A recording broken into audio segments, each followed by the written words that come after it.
Hello friends, welcome to my YouTube channel Total Live English. Friends, today we are going to learn new rule of subject verb agreement part 6. See the rules here. If subjects of different person are joined by either or neither nor in such a sentence, the subverb is used according to the nearest person of verb. मित्रांनो, जेव्हा दोन subject वेगवेगळ्या पर्सनचे दोन subject either or निदर nor यांनी जोडलेले असतात तेव्हा अशा वाक्यातील क्रियापद हे द नियरेस्ट पर्सन म्हणजे काय ते आपण बघणारच आहोत. त्या नियरेस्ट पर्सनना अनुसरून आपण व्हर्ब वाक्यामध्ये वापरतो. So I would like to explain what are the different person with the table. See here, first person, second person, and third person. First person, I, we. Second person, you, and third person, he, she, it, and they. These pronouns are divided into singular and plural category. I, you, he, she, it. These are singular pronouns, and we, you, they. These are plural pronouns. हे first person, second person and third person मध्ये विभागलेले आहेत. I, we हा first person मध्ये आहे, you हा second person मध्ये आहे, and he, she, it and they हे थर्ड पर्सन मध्ये आहेत.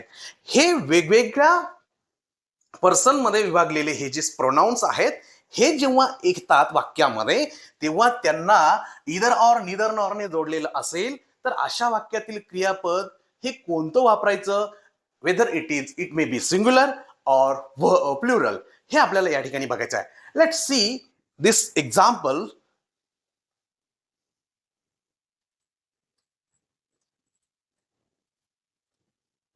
Here I would like to explain by example. See,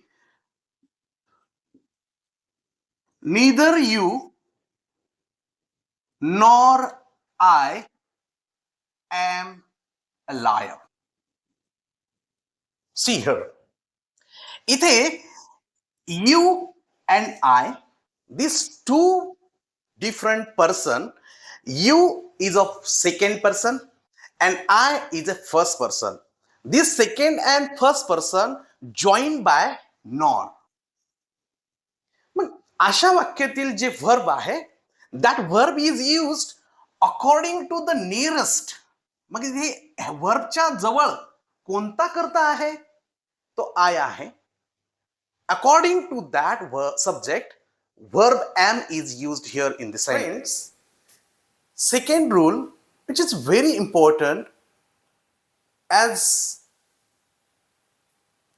three persons. If three persons are joined by and, see here, if three persons are joined by and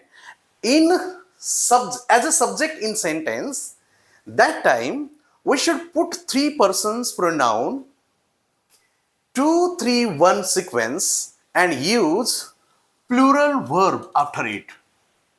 मित्रांनो, हा नियम असं सांगतो जेव्हा तुम्हाला first person, second person and third person तीनही प्रकारचे person वाक्यामध्ये ॲज अ सब्जेक्ट म्हणून वापरायचे आहेत, अशा वेळी त्या सब पर्सनचा क्रम कसा असला पाहिजे ॲज अ सब्जेक्ट म्हणून वाक्यामध्ये, तर तो 2, 3, 1 या सिक्वेन्सने असला पाहिजे. म्हणजे वाक्यामध्ये सेकंड पर्सन पहिल्यांदा येणार, त्यानंतर थर्ड पर्सन येणार आणि मग शेवटी अँड नंतर फर्स्ट पर्सन येणार. ही सिक्वेन्स या ठिकाणी महत्वाची आहे. आणि अशा वाक्याचं क्रियापद, अशा वाक्याचं वर्ब जे आहे ते प्लुरल फॉर्म मध्ये येत असतं. Let's see bye example. See here, you, he and I. You is a second person, he is a third person, and I जो and नंतर वापरलेला आहे, I हा फर्स्ट पर्सन आहे. अशा पद्धतीने त्याची सिक्वेन्स आहे 2, 3 and 1. In such a sentence, verb is used in plural form. म्हणून इथे आर हे वर्ब प्लुरल फॉर्म मध्ये आलेलं आहे. You, he and I are best friends. Got it?